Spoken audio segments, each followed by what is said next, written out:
baik itu lewat kereta, naik bus maupun juga dengan kendaraan pribadi dibandingkan dengan menggunakan pesawat. Kenaikannya bagus itu juga adalah Timor Leste. Ini juga banyak Timor yang Leste ya? flight ke Indonesia Mereka kangen begitu. apa gimana ya? Untuk pemerataan ekonomi dan pengentasan Betul. kemiskinan. Membangun. Tentu dari sektor pariwisata ya desa wisata inilah sebenarnya. Ya kami miskin lah ya gitu ya.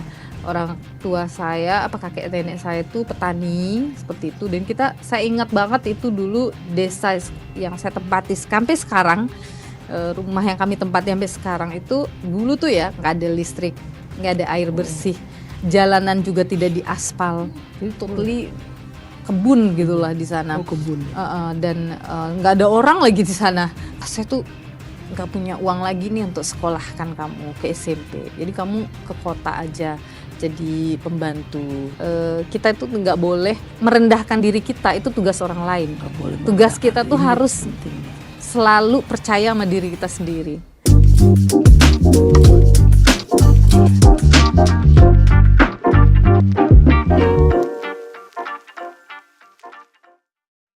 Halo rekan-rekan ETV, kita ketemu lagi di program DPO dari Polomas. Masih bersama saya Ismuka Wijaya. Hari ini kita kedatangan tamu istimewa. Kita mau bahas banyak nih soal industri pariwisata, kenaikan aftur dan lain-lain. Telah hadir di studio langsung aja Ibu Wakil Menteri Pariwisata, Ibu Niluh Puspa. Hai, apa kabar Mas Is? Sehat? Alhamdulillah baik. Bu Amin gimana, sehat Bu? Sehat dan semangat terus. Wah ini, saya agak deg-degan nih. Ini makasih sudah hadir di tengah kesibukan luar biasa. Sama-sama gitu ya. loh, terima kasih. Kita udah undang dari beberapa tahun lalu sebenarnya. Belum juga 2 tahun saya. Bu Amin terima kasih telah hadir. Sehat-sehat selalu. Nah, kita sedikit kemarin rame soal ini Bu. Mungkin kita masuk dari industri pariwisata ya. Ada kenaikan harga aftur sekitar 70-80% lah. Tapi memang mitigasi dari pemerintah kita lihat sudah cukup baik, akan mensubsidi sekitar 11% ya. Kenaikannya PPN 11% ditanggung oleh pemerintah. Untuk terutama kursi ekonomi ya. Iya. Mengantisipasi penurunan jumlah wisatawan di berbagai titik. Bu Wamen melihat ini seperti apa, Bu? Ya, jadi pertama tentu kami sangat mengapresiasi langkah cepat Pak Presiden ya dalam mengambil keputusan dinamika dari harga aftur karena di geopolitik Timur Tengah begitu ya. Presiden langsung memberikan arahan yang kemudian diumumkan oleh Pak Menko, yaitu ada fuel surcharge 38%, kemudian PPN 11% ditanggung oleh pemerintah, terus kemudian juga bea untuk masuk spare part pesawat itu juga dinolkan. Sehingga ada 3 komponen ini yang kemudian diharapkan harga tiket pesawat itu bisa terjaga di 9 sampai dengan 13% saja kenaikannya. Jadi ini saya pikir menjadi salah satu langkah yang kami ambil dari pemerintah untuk bisa tetap menjaga daya beli, tetap menjaga harga di tengah pasar. Kalau orang tanya, nih pariwisata bagaimana, apakah terdampak? Kalau kita pasti selalu mengatakan ya pasti dampak itu pasti akan terasa. Betul. Tapi dengan mitigasi atau dengan cepatnya keputusan diambil seperti itu, tentu dampaknya ini tidak akan terlalu besar seperti itu. Dampak itu pasti akan ada gitu kan. Tapi bagaimana kita meminimalkan dampak negatif itu terjadi. Nah, selain daripada itu, tentu kita harus tetap menjaga agar perjalanan itu tetap terjadi gitu kan ya. Pesawat domestik harga tinggi, tapi bagaimana sih perjalanan tetap terjadi? Tentu ada berbagai strategi pemasaran yang perlu untuk kami kuatkan gitu, baik itu dengan industri utamanya, terus kemudian juga dengan teman-teman di pemasaran, bagaimana berkomunikasi dengan semua industri sektor pariwisata. Apakah ada bundling misalnya, tiket, bundling harga atraksi dengan harga hotel misalnya, paket-paket. Ini kan strategi-strategi yang perlu kita tetap lakukan sehingga harga tiketnya misalnya ada kenaikan, tetapi ada hal lain yang bisa mereka tekan. Nah, ini sebenarnya yang terus kita upayakan, kita komunikasikan sehingga kita harapkan perjalanan domestik itu tetap terjaga. Tapi yang perlu juga kita syukuri ya bahwa saat ini kan infrastruktur jalan misalnya lintas Jalur Jawa, lintas, kemudian Trans juga Jawa, Sumatera itu kan sudah Cukup sangat baik ya. bagus ya, sehingga perjalanan antar kota, antar provinsi, jalur darat itu terjaga sehingga bisa membuat masyarakat tetap melakukan perjalanan dengan melakukan perjalanan lewat jalur darat seperti itu. Nah, kalau secara internasional karena harga aftur ini kan tidak hanya terjadi di Indonesia kenaikannya, tapi juga global. di negara lain juga terjadi ya. Di tengah situasi geopolitik ini kami berusaha tetap menjaga terjadinya perjalanan wisatawan mancanegara sesuai arahan dari Bu Menteri, itu adalah menyasar pasar-pasar yang short haul dan juga medium haul-nya. Sehingga Asia, Oceania itu kemudian menjadi, kita perkuat pasar kita di sana. Selama ini kan kalau kita lihat ya, wisatawan yang masuk ke Indonesia itu kan rata-rata dari Asia, Oceania ya, seperti Australia, Malaysia, Singapura, kemudian China, India. Nah, ini kita perkuat lagi karena kalau misalnya long haul-nya di tengah situasi di Timur Tengah ini kan pasti akan terjadi penurunan. Nah, kita substitusi dengan perkuat di Asia dan Oceania ini sehingga kita harapkan tetap terjaga pertumbuhan perjalanan wisatawan mancanegara ke Indonesia. Tapi yang paling penting sebenarnya kita kan sudah shifting ya. Jadi sesuai dengan amanat RPJMN, kita kan pariwisata Indonesia shifting dari quantity yang selama ini bicaranya jumlah kunjungan dan lain sebagainya, kita bicarain sekarang quality dan sustainability-nya. Sehingga kita nggak bicara soal number lagi, tapi bagaimana sih kualitas dari experience wisatawan ke Indonesia, kualitas dari destinasi, kualitas pelayanan dan lain sebagainya. Ini yang terus kita perkuat di Kementerian Pariwisata saat ini dengan tentu koordinasi lintas sektor, lintas lintas Pemda gitu, karena Kemenpar nggak bisa berdiri sendiri gitu, harus selalu kolaborasi dengan berbagai pentahelix ya, seperti itu. Jadi kalau misalnya ada experience gimana meninggalkan kesan yang baik betul, ya, itu di lokasi destinasi tujuan itu ya. Iya, itu yang paling penting. Jadi ketika kita kemudian mampu meningkatkan kualitas dari destinasi, experience mereka kan lebih berkualitas, mereka rasakan bagaimana destinasi itu bisa bersih, kemudian bagaimana dengan atraksi-atraksi, pelayanan dari hospitality kita yang ada di sana. Ini yang terus kita perkuat sehingga betul-betul orang datang merasa worth it nih, saya ngeluarin uang segini buat datang ke Indonesia nih, tapi worth it karena kualitas pelayanan, kualitas destinasi, kualitas atraksi itu betul-betul mereka bisa dapatkan dengan baik gitu. Kalau kita bicara balik ke aftur Bu Wamen, ini kan dampaknya ke penumpang yang naik pesawat ya. Berapa banyak sih sebenarnya kalau kita bisa tahu persentase wisatawan yang menuju lokasi wisata naik pesawat sama jalur darat atau transportasi lain itu ada ininya nggak? Iya, jadi sebenarnya begini, kalau kita lihat saja angka ketika musim Lebaran gitu kan, orang yang lewat jalur darat sebenarnya lebih tinggi daripada orang lewat pesawat gitu. Ditambah lagi saat ini kan ada beberapa kondisi setelah pandemi COVID-19. Di antaranya misalnya adalah fleet kita, jumlah pesawat kita kan sebenarnya tidak sebanyak sebelum COVID-19 ya, sehingga pasti penerbangan itu juga jumlahnya otomatis berkurang. Ke beberapa daerah itu mengalami penurunan juga. Terus kemudian ini juga akhirnya penerbangan yang penuh hanya ke yang itu saja, misalnya ke Bali atau ke destinasi yang memang gemuk lah peminatnya gitu. Nah, kalau dilihat dari situ saja sebenarnya lebih banyak pergerakan wisatawan Nusantara yang pada tahun lalu kita lihat ada 1,2 miliar pergerakan wisata Nusantara itu memang lebih banyak itu menggunakan jalur darat. Karena kan lintas kabupaten, lintas provinsi ya. Dan psikologi atau behavior dari wisatawan itu kan lebih suka untuk berwisata bergerombol ya, artinya berkelompok rombongan. Iya, rombongan gitu, family trip, Iya, terus kemudian dengan teman-teman. Nah, biasanya mereka menyukai yang kalau family trip tidak ingin terpisah-pisah dalam satu mobil yang sama. Kemudian dengan jarak yang kalau kita lihat jarak yang bisa dijangkau oleh kendaraan seperti itu. Jadi meskipun pada wilayah-wilayah tertentu seperti misalnya ke timur Indonesia, anggaplah destinasi seperti Wakatobi, kemudian Morotai, kemudian Papua Raja Ampat, atau mau ke Labuan Bajo, itu kan tetap membutuhkan penerbangan. Ya, tetap membutuhkan penerbangan untuk mencapai destinasi ini. Dan memang sayangnya itu yang masih kurang. Pesawat yang menuju ke destinasi. Kami koordinasi terus dengan Kementerian Perhubungan, dengan Injourney. Bagaimana nih supaya kita dengan Garuda misalnya, maskapai dalam negeri, Kementerian BUMN dan Antara, bagaimana supaya penerbangan ini bisa kembali pulih begitu, sehingga destinasi-destinasi yang ada ini bisa terjangkau. Kalau sekarang kita lihat memang perjalanan wisatawan Nusantara itu terbesarnya masih ada di wilayah Jawa.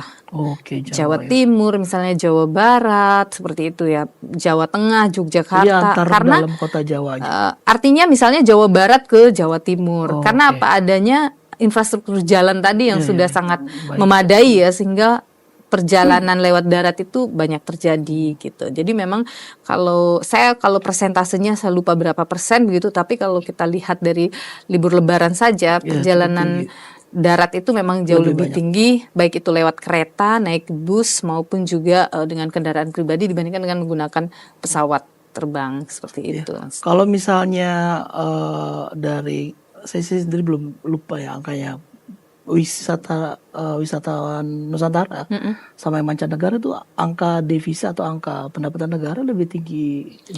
Jadi ada dua ya, kalau devisa itu sudah 100% dari perjalanan wisatawan mancanegara ke dalam negeri.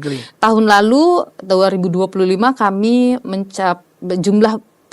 jumlah wisatawan ke Indonesia, mancanegara ke Indonesia tuh 15,4 juta. Angka itu lebih tinggi dari target yang diberikan. Target kami itu batas bawahnya 14, batas atas 15. Kami dapat 15,4. Jadi ini kerja luar biasa dari semua pihak dari pemerintah daerah, kemudian industri dan semuanya.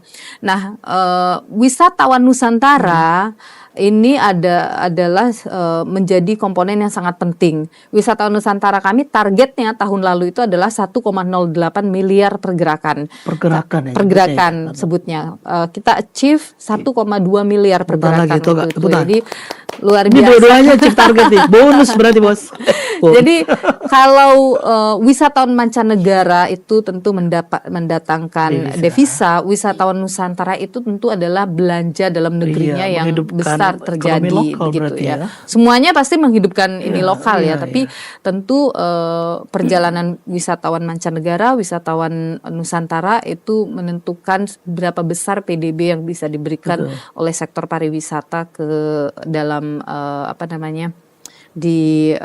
terhadap pertumbuhan domestik ya. Kalau kita bicara aftur Buah Media ini kan pasti ini kan penyebabnya semua merasakan geopolitik di tengah ini semua negara ya. Tapi berarti di kita udah ada dampak belum masalah di Timur Tengah ini terhadap jumlah wisatawan kita? Sebenarnya gini, kita masih menunggu data dari BPS. Tapi kalau kita lihat perjalanan wisatawan mancanegara Januari kemudian Februari ini ya, tahun ini itu angkanya kan semuanya di atas 1 juta perjalanan, artinya masih terjaga positif. Nah, Maret ini memang kita masih harus menunggu data dari BPS karena BPS mengeluarkan data itu delay 2 bulan. Ya, jadi kalau misalnya Maret dia baru akan keluar nanti bulan Mei. Jadi perang itu kan terjadi early Maret ya waktu itu, sehingga kita belum melihat secara pasti begitu berapa jumlah kunjungan ke Indonesia pada saat bulan Maret itu, pada saat perang terjadi begitu ya, utamanya yang dari Timur Tengah. Tapi memang kita lihat begitu, kalau sebenarnya wisatawan yang datang ke Indonesia itu kan lebih banyak atau lebih besar itu dari Yang tadi itu Asia, ya, ASEAN, Asia, Oseania, karena Cina. pasar-pasar itu kan masih Malaysia tertinggi udah pasti, Malaysia. kemudian oleh Singapura, Australia, China, India, dan growth yang lumayan begitu kenaikannya bagus itu juga adalah Timor Leste. Ini juga banyak Timor yang Leste ya? flight ke Indonesia Mereka kangen begitu. apa gimana ya? Sepertinya rindu pada kakak ya.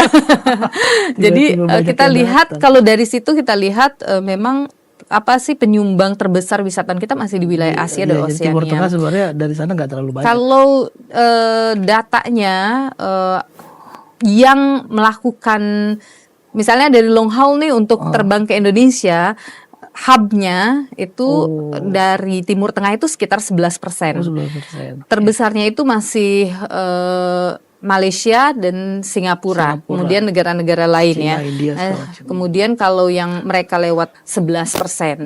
Nah, kami di DPR kemarin Bu Menteri sudah memaparkan juga potensi kehilangan wisatawan kita memang angkanya jutaan begitu dari Timur Tengah dan Amerika, tapi kita juga pantau terus perkembangannya. Kita lihat juga ada yang reroute penerbangannya. Jadi yang tadinya lewat Timur Tengah, mereka reroute menuju lewat misalnya Jepang atau Singapura seperti itu. Nah, kita harapkan mudah-mudahan tidak terlalu menekan ya, tidak terlalu tertekan begitu jumlah kunjungan ini gitu. Tapi ya memang perang ini mengena semua sektor ya. Betul. Nggak cuma pariwisata. Iya, plastik ya kan. Plastik aja yang kita Betul. plastik aja kena tuh. Nah, sekarang kan udah ada kebijakan lagi dari Pak Menko ya Iya, kan, iya. apa namanya terkait dengan bea masuk untuk plastik ini. Jadi mudah-mudahan kita tentu harapkan semuanya tetap kenaikan dan lain sebagainya. Kita tidak bisa katakan tidak mungkin terjadi begitu, tapi kita berusaha untuk terus menjaganya, menjaga supaya kalaupun ada kenaikan dia tidak terlalu mengalami kenaikan yang tinggi. Termasuk di perhotelan juga. Restoran, kafe kan pasti terdampak dan mereka semuanya kan di industri pariwisata Ya, masuknya stakeholder gitu. pariwisata ya. Tapi kalau kita lihat memang apa namanya perang ini kan juga semua sektor kena ya. Kalau kita lihat kebijakan Bapak Presiden ya, dari BBM lah, sorry kita agak keluar sedikit BBM aja, kita nggak naikin yang disubsidi yang kan. subsidi, betul. Sebenarnya itu kita tahu pasti keputusan pusing tuh Pak Menteri SDM tuh, kalau dinaikin begini, kalau nggak dinaikin begini, tapi tetap dijaga. Betul. Pak Presiden tuh selalu dalam mengingatkan kita bahwa hal-hal mendasar untuk masyarakat itu hal jangan untuk sampai masyarakat kita kemudian menambah beban seperti itu, sehingga hal-hal mendasar ini berupaya untuk terus dijaga. Jadi penghematan-penghematan yang dilakukan saat ini kan kondisinya memang ada hal prioritas nih yang harus kita jaga, kebutuhan dasar masyarakat. Penghematan itu kemudian dialihkan untuk tetap memenuhi kebutuhan dasar masyarakat itu. Hal besar yang menyangkut masyarakat banyak gitu. Betul, seperti itu. Nah, kan kita lihat misalnya hal-hal yang langsung ke masyarakat tidak dipotong oleh Bapak Presiden. Dana bantuan sosial ke masyarakat, sekolah, kemudian BBM bersubsidi, kemudian kartu untuk BPJS misalnya kan semua hal-hal yang mendasar itu tetap diupayakan terjaga seperti termasuk itu. ini juga kan yang 11% after kita langsung dimitigasi cepat sekali. Itu coba sekali. Sebelum kritik bombardir kan tiba-tiba. Baru saja juga kemarin Pak Menteri Keuangan mengeluarkan tuh PMK peraturan Menteri Keuangan yang PPN 11% itu artinya udah berlaku nih gitu. Jadi ini yang kita harapkan betul-betul bisa membuat harga tiket itu tetap terjaga gitu. Artinya bisa tetap dijangkau. Iya, kalau kita bandingkan mungkin ya dengan negara lain kayak BBM juga kan ampun-ampunan naiknya. Kita lihat jauh-jauh lah Vietnam segala macam. Alhamdulillah sih ya di sini kita bisa terjaga dengan bahkan waktu baru mulai perang itu Singapura pun sudah sebelum kita naikkan fuel surcharge begitu, kan Singapura udah melakukannya waktu itu. Jadi waktu itu ferry yang dari Singapura itu sudah mengalami kenaikan harga juga yang ke misalnya ke Indonesia, ke Kepri waktu itu mengalami kenaikan juga. Tapi kita masih tetap berusaha untuk menjaga. Iya, mereka bingung kok Indonesia nggak naik. Ada apa Indonesia? Keberpihakan, semuanya kembali keberpihakan dari political will dari Pak Presiden. Betul. Nah, Bu Amin, kita ini udah ngomongin after industri pariwisata ya. Kita ada yang menarik, salah satu program prioritas nih Kemenpar soal desa wisata. Kita lihat, kita masih bingung desa wisata ini apa sih? Oh, udah pernah belum Mas ke desa wisata Mas Sis? Saya beberapa kali diajak BUMN ngeliat CSR desa wisata, ada yang di Bali juga. Udah. Saya ada menarik, bagus itu. Bagus kan? Tapi sebelum itu kita nanti balik lagi bahas desa wisata. Udah semangat nih. Kita balik lagi teman-teman dari slide satu ini.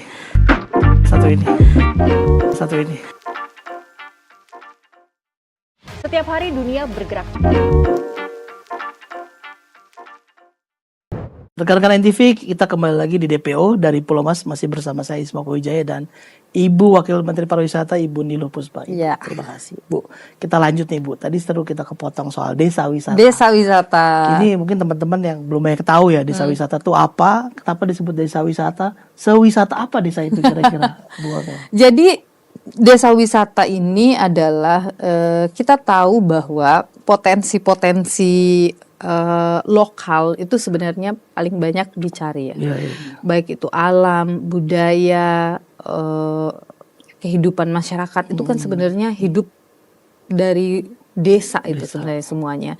Ini kemudian kita dorong agar mereka mampu mengelola potensi desanya yang memberikan dampak ekonomi bagi masyarakat sekitar.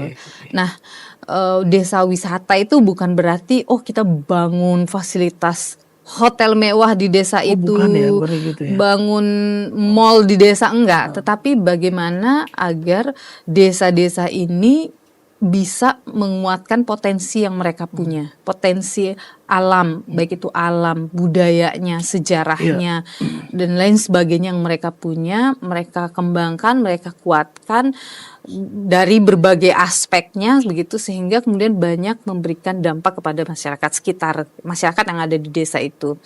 Desa wisata ini kan juga menurunkan dari cita-cita Bapak Presiden Astacita yang ke-6, yaitu membangun dari desa untuk pemerataan ekonomi dan pengentasan kemiskinan. Tentu dari sektor pariwisata ya desa wisata inilah sebenarnya. Kita lihat ya Mas ya, tren wisatawan itu ke depannya, itu mereka beda dengan pada tahun 90-an 2000-an awal yang mereka datang ya for happiness, for party dan sebagainya. Sekarang nih sejak COVID mereka tuh berubah behaviornya.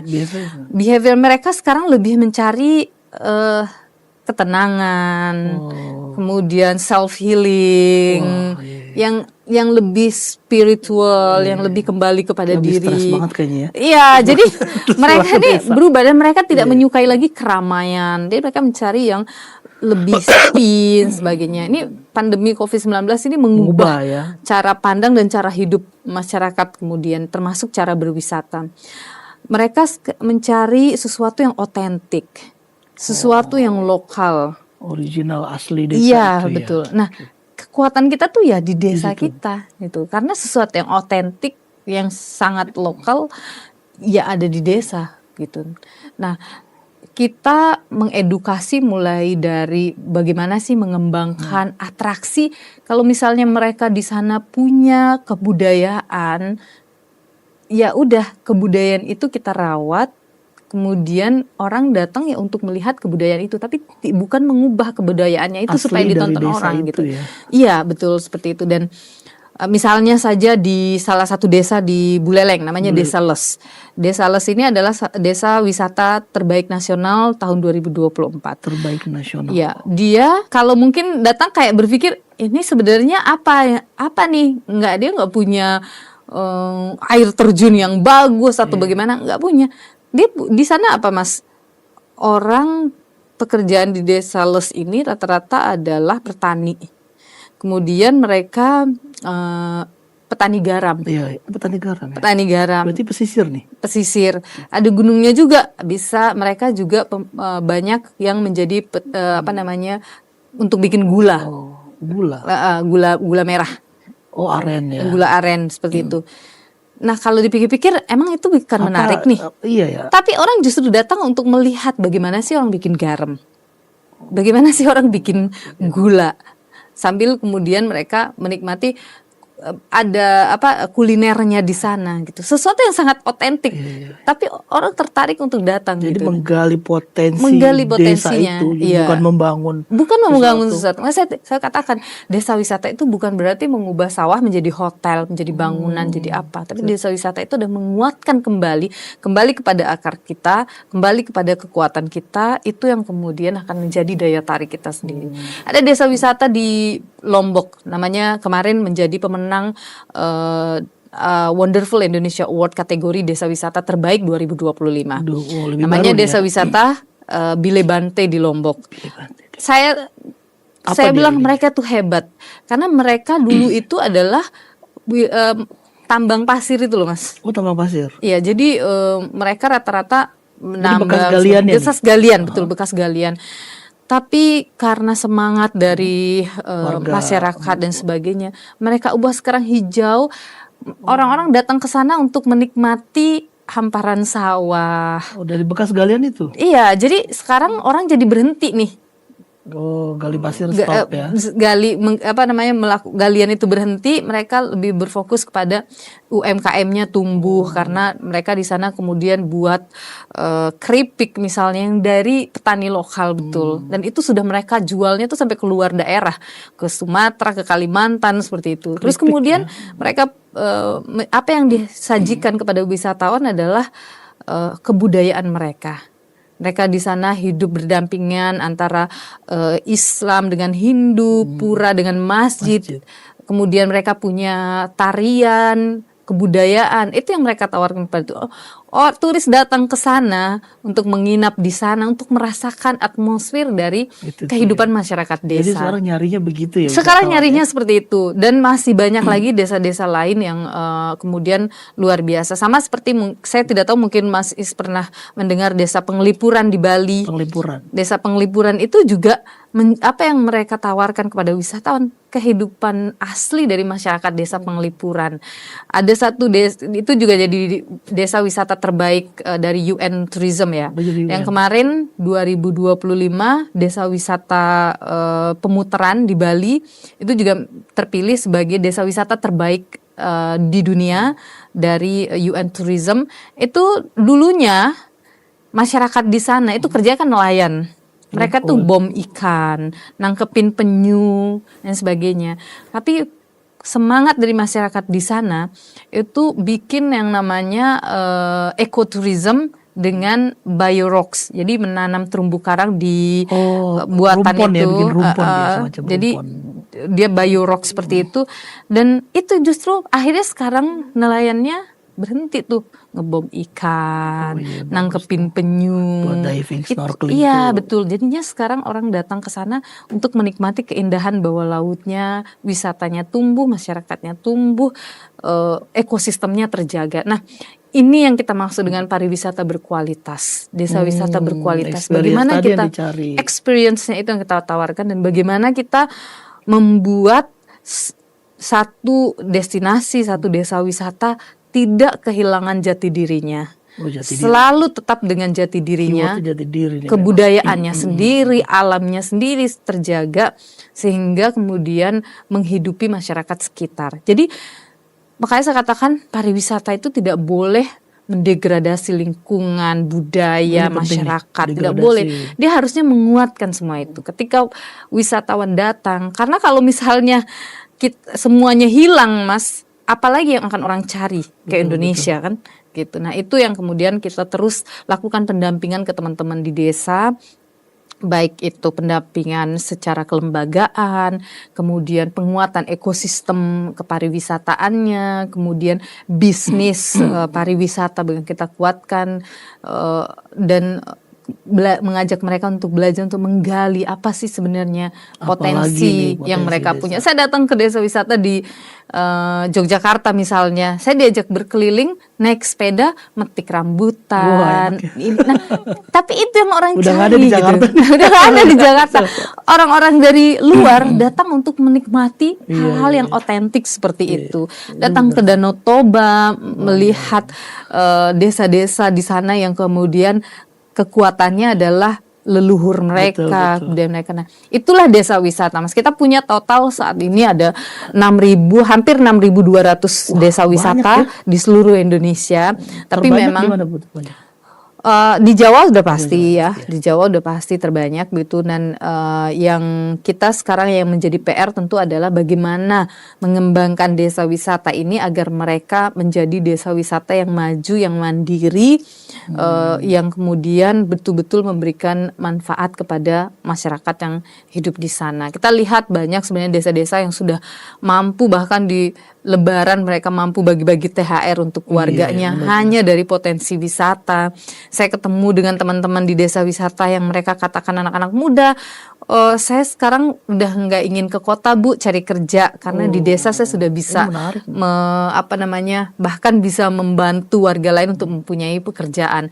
Dari desa wisata yang tumbuh, para pengrajin batik juga ikut tumbuh. Para pengrajin atau pengrajin souvenir tumbuh, UMKM makanan tumbuh, kemudian juga transportasi tumbuh, semuanya kemudian bertumbuh. Dari yang ada desa wisata, misalnya seperti di di banyak tempat yang tadinya belum ada homestay, sekarang homestaynya juga udah bertumbuh. Rata-rata di homestay berarti kalau. Jadi kalau desa wisata memang didorongnya bagaimana agar homestay tumbuh gitu. Jadi perputaran ekonomi itu terus terjadinya itu betul-betul di masyarakat itu. Berdampak betul. Betul, itu yang terus kita dorong. Sekarang banyak desa-desa wisata yang menerima tamu, misalnya mahasiswa atau siswa dari negara lain datang untuk living di desa selama beberapa hari, betul-betul mempelajari dan mengenal tradisi, budaya, kuliner dan kehidupan dari masyarakat lokal itu. Nah, itulah sebenarnya semangatnya desa wisata adalah seperti itu. Kalau kita lihat tadi ada beberapa wording ya, dan titling desa wisata sendiri. Sebenarnya klasifikasinya apa sih, Bu Wamen? Sehingga desa itu disebut desa wisata. Apakah harus begini ya? Harus punya potensi ini? Harus punya peninggalan sejarah budaya ini itu atau gimana? Sebenarnya begini, desa wisata itu yang mengeluarkan sertifikat desa wisata kan pemerintah daerahnya. Sertifikat desa wisata. Jadi bukan sertifikat ya, apa sih namanya? SK desa wisata. Jadi yang mengeluarkan SK desa wisata kan pemerintah daerah. Nah, tentu ada beberapa, mereka tentu harus punya potensi wisata, entah itu berupa potensi wisata alam, misalnya mereka punya air terjun, ataukah mereka punya sungai, atau mereka punya danau dan lain sebagainya. Yang kedua tentu adalah budaya. Apa sih aset budaya yang mereka punya? Apa aset sejarah yang mereka kemudian punya, seperti itu. Itu yang kemudian kita lihat ya dan sebagainya. Nah, ini yang kita kuatkan. Oh, misalnya desa A, saya merasa saya punya di sini aset budaya yang punya potensi. Oke, kan tidak mungkin dia berdiri sendiri. Harus ada atraksi apa nih yang kita perlu kuatkan. Misalnya anggaplah di desa A ini punya satu tradisi menarik ya, seperti misalnya di Lombok ada tradisi yang pada bulan tertentu itu mereka cari cacing itu. Apa sih namanya, lupa. Nah, itu kan satu tradisi. Tapi kan tidak mungkin hanya itu saja ya. Nah, kita hidupkan ekosistemnya yang lain, atraksi yang lain. Sama misalnya dia punya air terjun. Selain air terjun, apa sih yang bisa kita tawarkan? Oh, trekking misalnya. Jadi uniqueness desa itu uniqueness-nya betul. Kita tidak membatasi, oh harus begini, Tetapi tentu pertama adalah apa dulu yang kita punya, apa yang mau kita tawarkan. Nah, kita sebenarnya desa wisata itu terbagi dalam 4 klasifikasi. Ada desa wisata rintisan, desa wisata berkembang, desa wisata maju, dan desa wisata mandiri. Nah, di rintisan ini biasanya yang betul-betul startup nih ya. Ya, startup ini. baru mau nyoba nih. Kayak, oh, saya mau mengajukan, saya punya potensi ini. Nah, ini nih yang paling banyak PR-nya.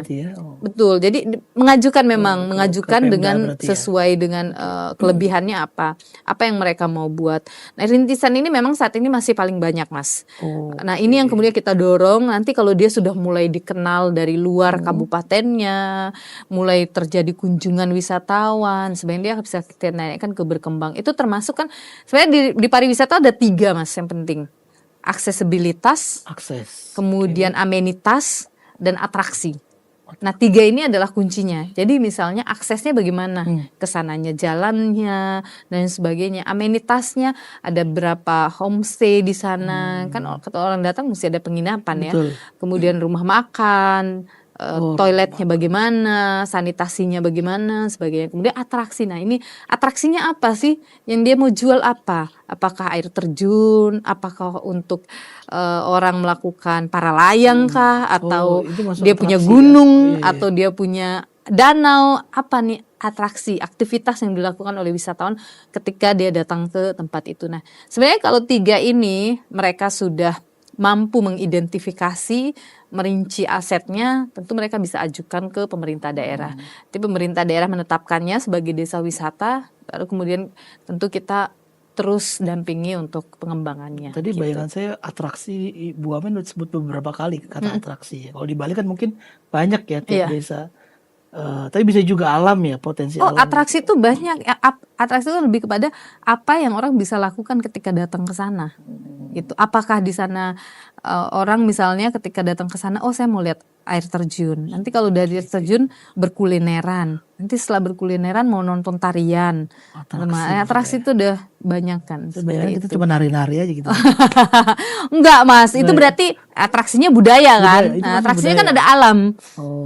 Ada lagi atraksinya, oh di sana untuk misalnya desa wisata yang dia punyanya sejarah. Sama misalnya ada satu desa wisata nih yang dia kekuatannya itu di sejarah. Seperti di Toba kan misalnya di sana ada makam para raja-raja misalnya, atau dia punya apa misalnya sejarah Bung Karno, itu kan atraksi Itu tuh maksudnya untuk- atraksi ya? Iya betul, wisata edukasi kan jatuhnya mereka seperti itu. Atraksi di sana adalah edukasi. Jadi atraksi jangan terbayang hanya sesuatu yang Performa seni gitu, enggak. bukan ya?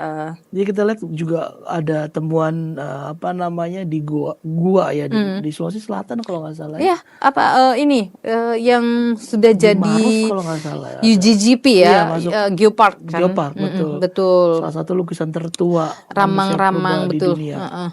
Ada tanda-tanda merah. Kita lihat foto-fotonya sih Nah, itu bagus kan banget atraksi. ya. Tapi memang aksesnya Atraksi yang ditawarkan adalah pergi melihat itu. Atraksi yang ditawarkan trekking, atraksi yang ditawarkan diving, atraksi yang ditawarkan snorkeling, itu atraksi-atraksi yang dilakukan gitu. Jadi tidak terkungkung hanya oh atraksi itu harus ini enggak. Jadi kadang yang masih tentu perlu kita edukasi terus adalah kita pokoknya jangan mengubah sesuatu hanya untuk narikin wisatawan. Kalau kita memberikan panggung pada hal-hal otentik yang kita punya, panggung dalam tanda kutip, itu pasti akan tetap menarik buat orang itu datang gitu. Karena misalnya di tempat Mas Is, asalnya mana Mas Is? Saya dari Cirebon, Bu. Nah, dari anak Pantura ini, Bu.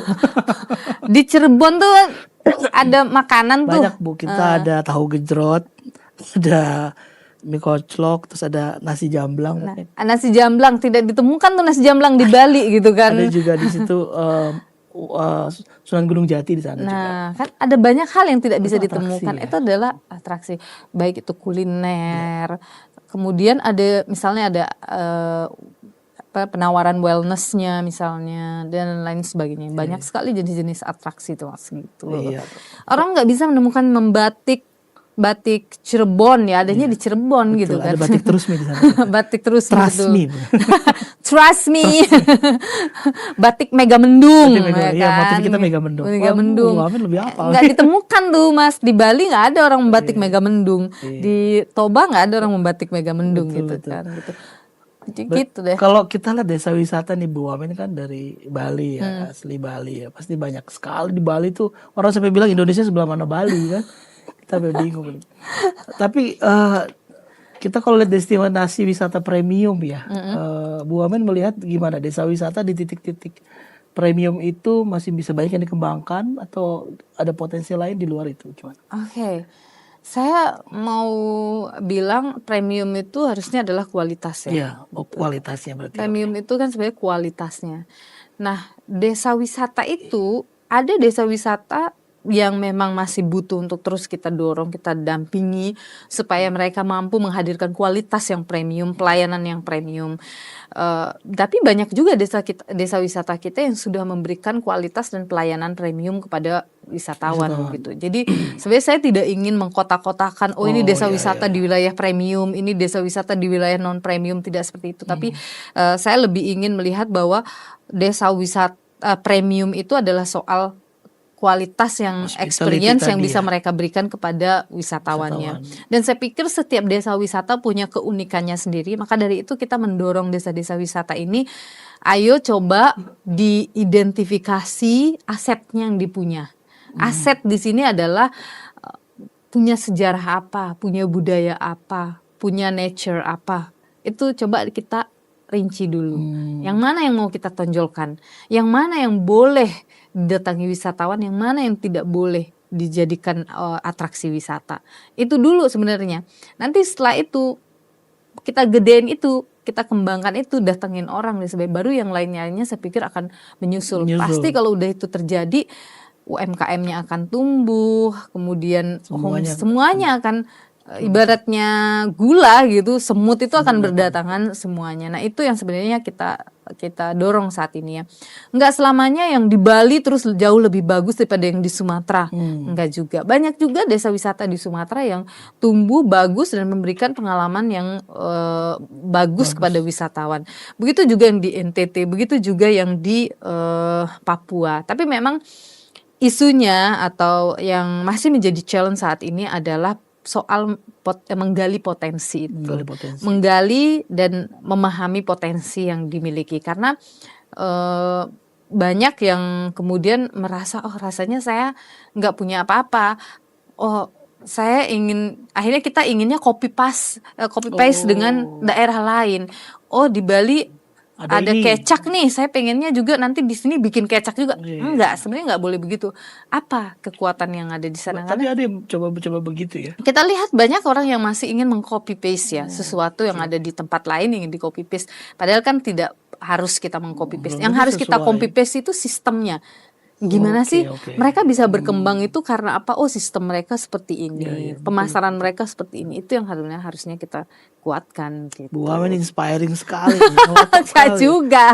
Belajar juga loh saya, Mas. Belajar. Kita ngomong soal inspiring nih. Ada inspirasi story dari Bu Wamen. Tapi sebelum itu kita nanti bahas ini. Oke, ini deg-degan jadinya.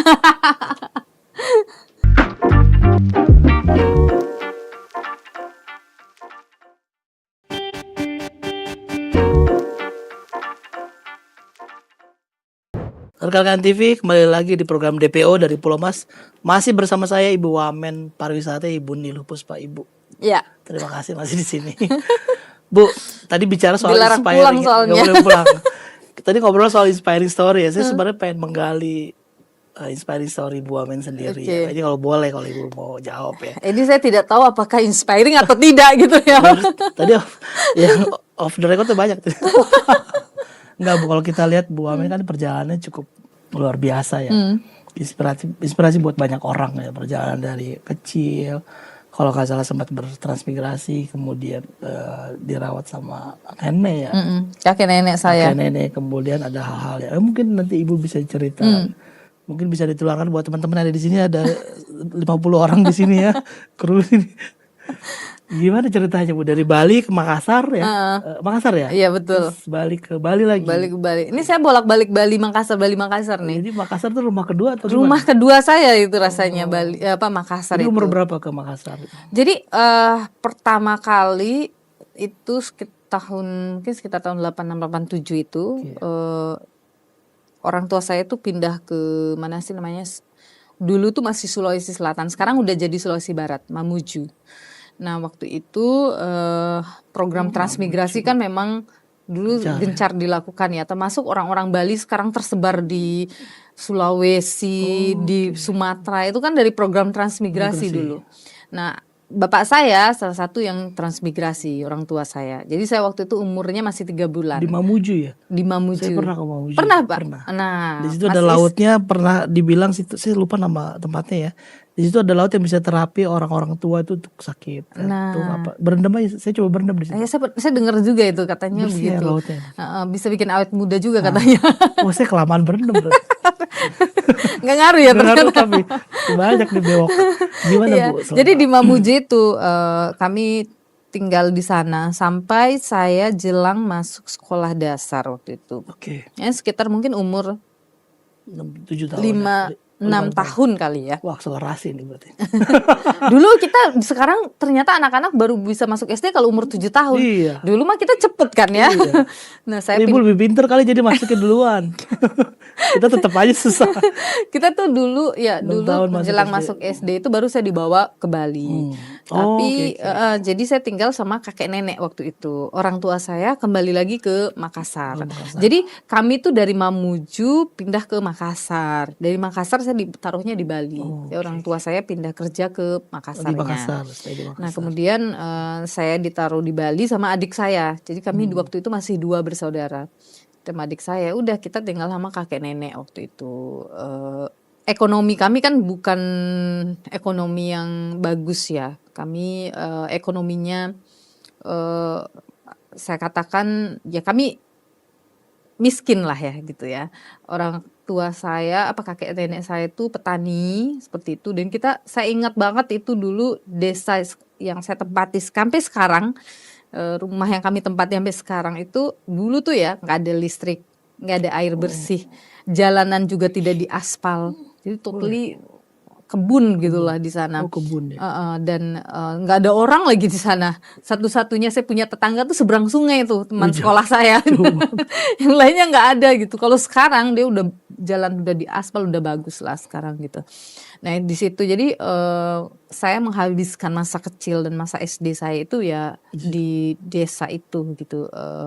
Pergi sekolah, pulang pergi itu kita jalan kaki. Kalau musim kemarau karena nggak punya akses air bersih, jadi kalau musim kemarau kita mesti pergi jalan sekitar 5 km atau 7 km untuk ngambil air bersih. 5 km. Itu pun ngantri. Jadi kalau saya tuh sekarang sudah gede, waktu kerja di TV, nonton di TV, orang kalau musim kemarau ngambil air, ngantri pelan-pelan ngambil. I've been there, Mas. Nah, itu saya di situ. Saya dulu ngelakuin ini gitu, ngambil, nungguin pulang sekolah siang-siang nggak punya sendal. Jadi siang-siang jalanan tanah batu, jalan kaki aja gitu, nggak pakai sepatu, ngambil air. Ntar nungguin lama di tempat air, sore baru dapat jatah ngambil air. Habis itu bawa taruh di kepala jalan, satu di kepala, satu di tenteng. SD.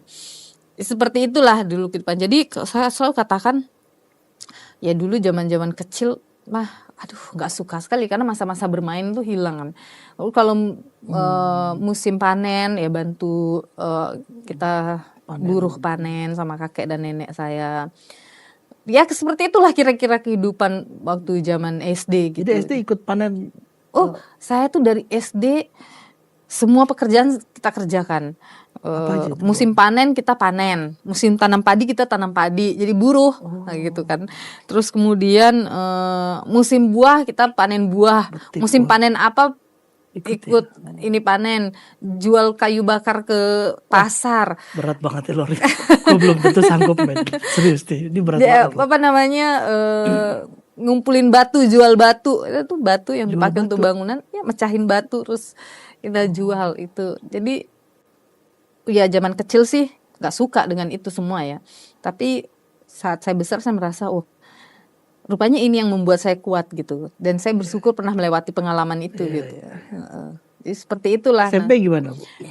Nah saya itu waktu SD itu hampir nggak bisa masuk SMP.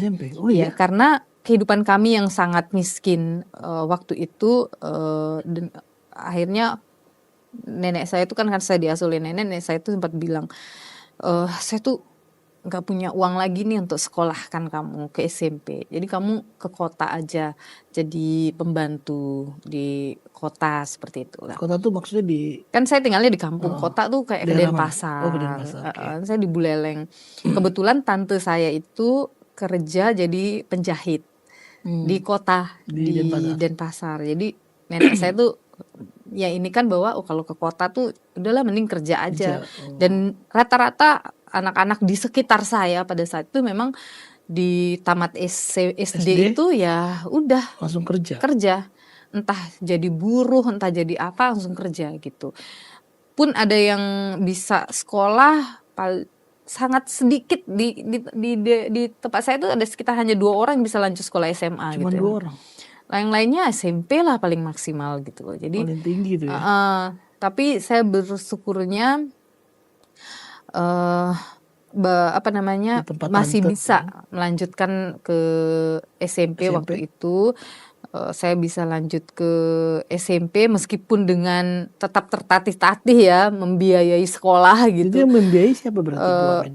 Kan nenek nggak sanggup nih. Iya. Jadi bapak saya kebetulan orang tua saya itu cerai waktu saya SD kelas 4. Jadi mereka bercerai. Berat banget kayaknya. Jadi tapi kemudian pada saat saya mau tamat SD itu bapak saya nikah lagi. Kebetulan ibu sambung saya ini guru waktu itu masih ya guru honorer waktu itu masih di SMP. Oh di SMP. Nah akhirnya dia ngajak saya, ibu saya ngajak saya masuk sekolah. Masuk sekolah. Akhirnya saya bisa masuk SMP. Tapi di SMP itu sama juga, saya juga pernah jadi buruh petik juga, petik jeruk, petik apa ikut tetangga gitu. Sambil sekolah Iya, sambil sekolah. Tiap pulang sekolah gitu artinya ke kebun. Pulang sekolah atau libur sekolah gitu. Saya itu ya dulu tuh inget banget. Setiap hari tuh saya pergi sekolah tuh pasti jalan kaki kan. Berapa jauh? Mungkin sekitar 3 kilo kali 3 kilo, bolak-balik 6 kilo. 6 kilo. Sampai Bekasi nih. Saya tuh dulu ingat kami ini kan miskin ya, jadi bahkan beli baju pun nggak bisa gitu kan ya. Saya ingat tuh dulu, dulu tuh ada pasar dekat rumah, orang jual baju bekas. Ya kan, baju bekas itu kan yang diimpor dari luar ke semua. Ada satu pakaian yang sangat saya inginkan. Harganya Rp5.000 saya ingat. Saya bilang sama ibu saya pengen banget sama rok ini. Tapi ibu saya bilang saya gak punya uang. Jadi akhirnya saya hanya bisa melihat rok itu terus. Saya sekarang setiap beli baju saya ingat momen itu. Ya ampun dulu beli baju rok yang rok bunga-bunga seharga Rp5.000 saya nggak bisa juga ya dulu. Biasa. Tapi ya itulah kehidupan. Terus kemudian SMA saya kembali lagi ke Bali. Dipindahin lagi ke Bali. Mas, satu hal sering sekali yang terjadi pada orang-orang yang seperti saya, kehidupan ekonomi itu jauh di bawah. Kita akan selalu mudah berpindah untuk mencoba peruntungan baru.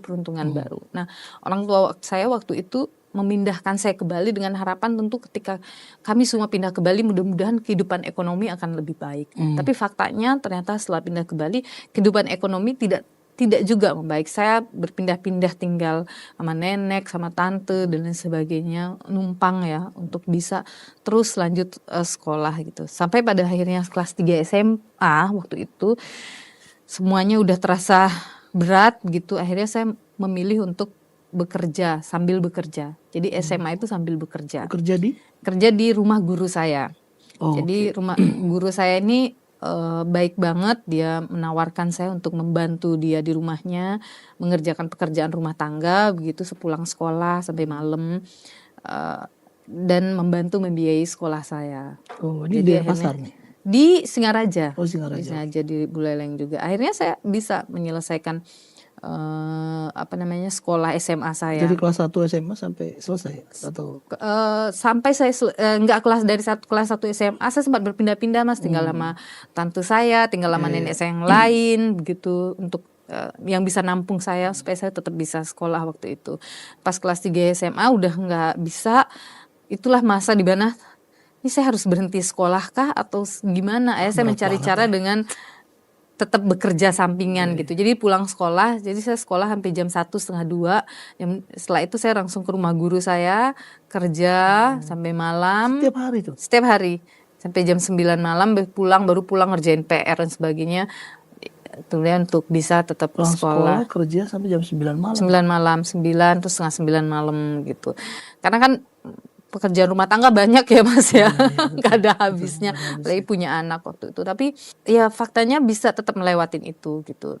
Waktu mau tamat SMA, waktu itu saya hampir juga nggak bisa ikut ujian nasional, karena kalau mau ujian nasional ada bayar kan. Iya, Waktu itu ada yang harus saya bayar, tapi saya nggak punya uang, Nunggak orang nih tua ceritanya. saya nggak bisa dihubungin dan lain sebagainya. Wah, tapi akhirnya dibantu lagi sama yayasan sekolah. Saya sekolahnya di swasta, akhirnya bisa. Tapi yang pas setelah tamat SMA itu, saya memang memilih untuk tidak lanjut kuliah waktu itu, karena dengan masalah yang sama gitu maksudnya. iya, biaya karena segala gini, macam. sebenarnya saya dapat tawaran nih beasiswa, Oh, mau ada nggak beasiswa kuliah.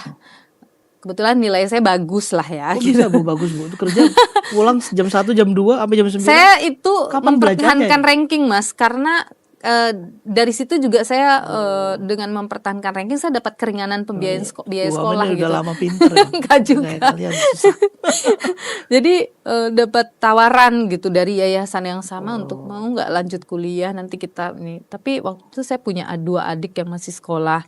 Saya pikir kalau saya sekolah, kalau saya Kuliah. lanjutkan kuliah, saya mungkin masih bisa kuliah sambil kerja, biayain diri saya sendiri. Tapi bagaimana saya juga ingin support adik saya 2 orang.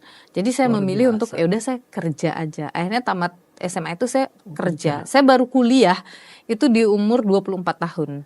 Wah, artinya berapa tahun setelah SMA? Berapa tahun tuh sekitar 8 tahun ya, hampir 10 tahun. Baru saya lanjut akhirnya setelah semuanya terasa settle begitu baru mulai. Jadi saya masuk jadi wartawan itu tamatan SMA Mas. Nah, Bu Amin ini wartawan guys.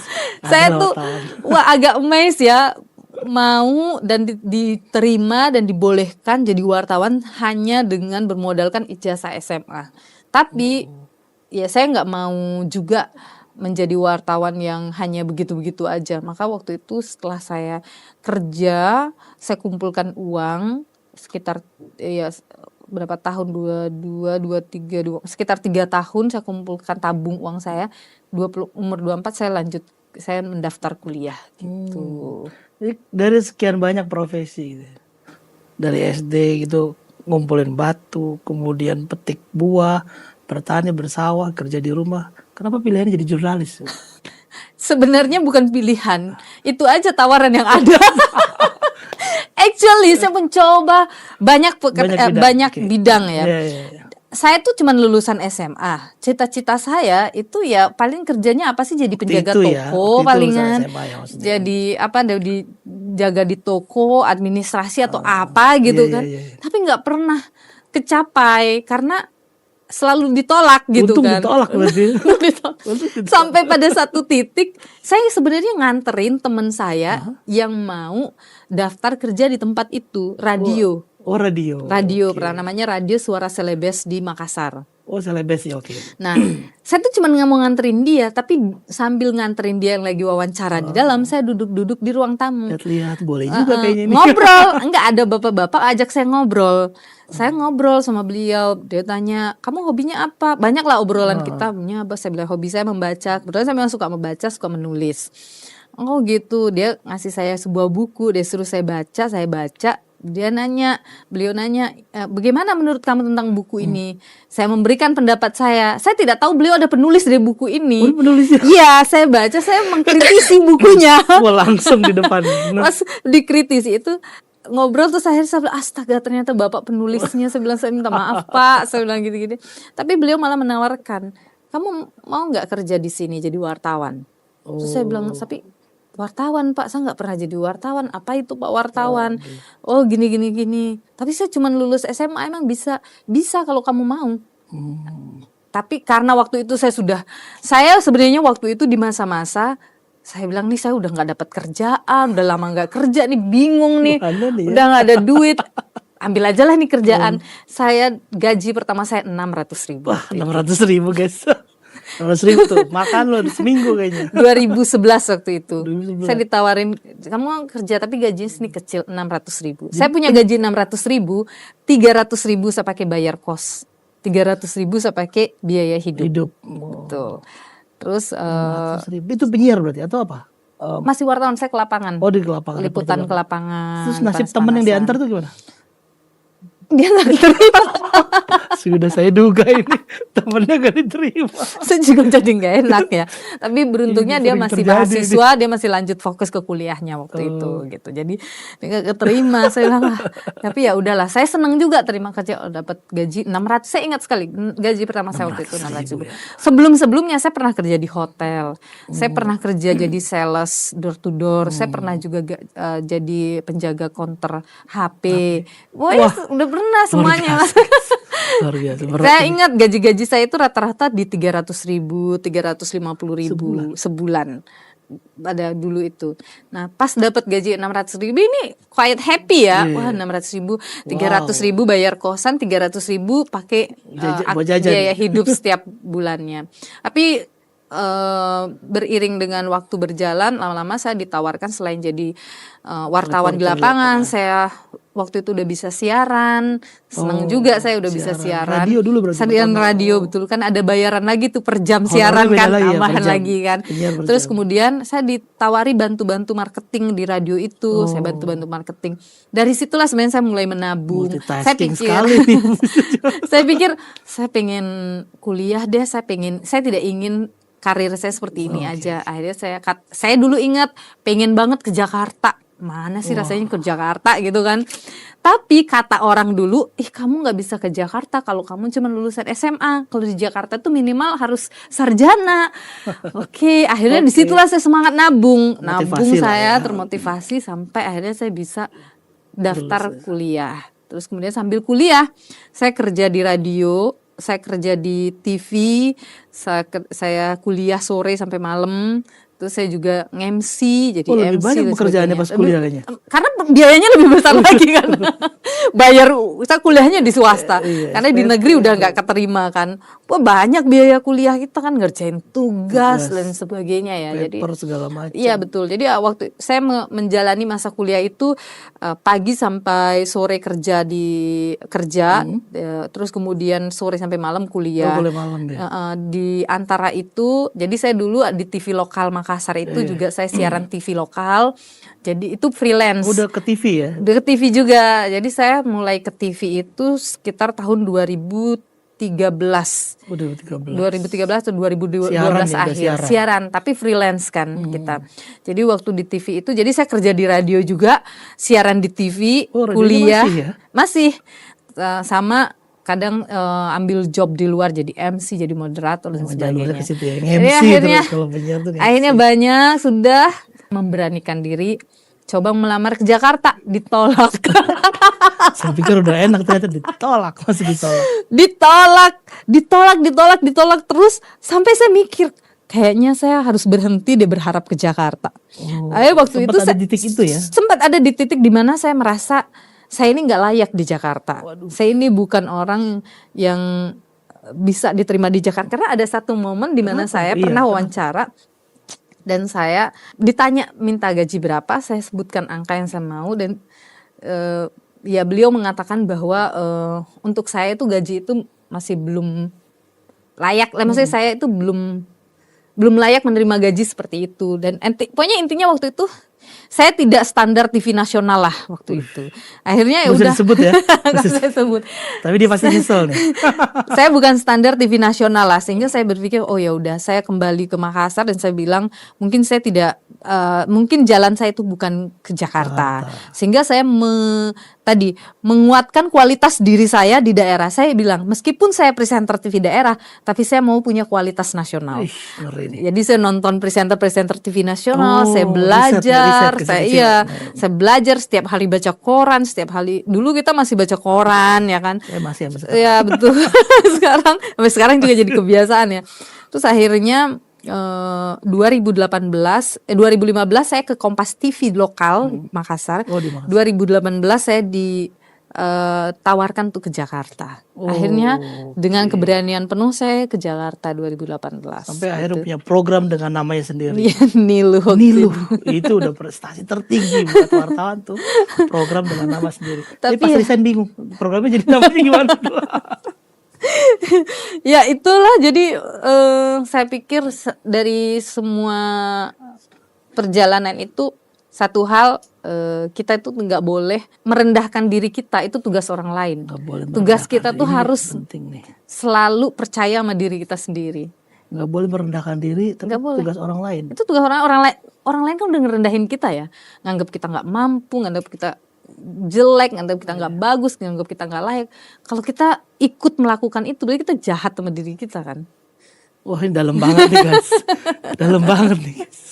Iya kan, Iya, Mas Is, Saya orang-orang nggak pernah di dengar luar nih soal sana, ini. Saya nggak pernah dengar orang-orang quote di ini. luar sana itu orang tidak akan percaya sama kita, ragu sama kita, selalu menganggap kita tidak layak. Itu orang pikirnya begitu. Kalau kita juga ikut berpikir, oh saya tidak layak, saya tidak mampu, saya kayak nggak kasihan sama diri kita. Jahat Kita sama harus diri selalu sendiri. bilang, saya mampu, saya layak, saya hanya belum dapat waktu yang tepat aja. Ya kan? Aduh guys, Bu, disuruh udahan sama dia. Udah nih, Cerita padahal masih pengen 2 jam lagi nih. Bu, ini kita minta nih, kita kasih panggung. Ibu boleh nih closing dikit nih. Buat rekan-rekan NTV di program Dari Pulau Mas, DPO. Oke, Ibu kita kasih kameranya, silakan Bu Amen. Kesini. ngomong apa? Ya ibu closing biasa lah Bu, suka-suka ibu lah. Pokoknya sampai ketemu lagi lah kita di program ini. Terima kasih sudah menyaksikan DPO. Kita akan berjumpa di DPO selanjutnya. Wah, mantap. Terima kasih teman-teman ya. Terima kasih. Makasih Mas Is. Sesi curhatnya. Ibu kita terima kasih banget ya. Makasih. Aduh, ini Makasih Mas Is. banyak banget quote-quote yang buat saya ini kayaknya penting banget. Apalagi bagian terakhir tuh. Cukup orang lain yang ngerendahin kita sendiri.